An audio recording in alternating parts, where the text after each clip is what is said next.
To remove the side cover, first loosen the thumb screw at the rear of the cover that secures the cover to the chassis.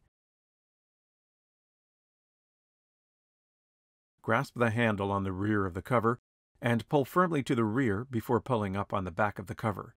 Remove the side cover from the unit. The side cover has several tabs on its side.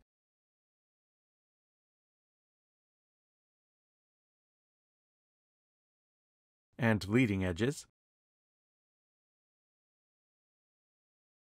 which fit into slots and under tabs on the front side edge of the chassis.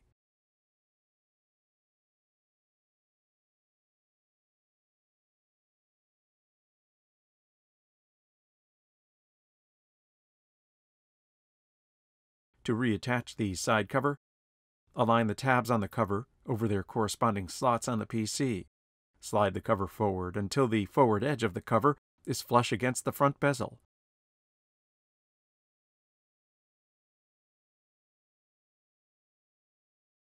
Tighten the thumb screw at the rear of the side cover to secure the side cover to the PC.